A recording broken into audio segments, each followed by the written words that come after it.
நான் தூங்கும் முன்னே நீ தூங்கி போனாய் தாயே, என் மேல் உனக்கென்ன கோபம்?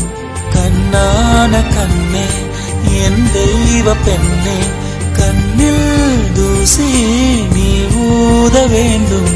ஐயோ ஏன் இந்த சாபம் எல்லாம் என்றோ நான் செய்த பாவம்.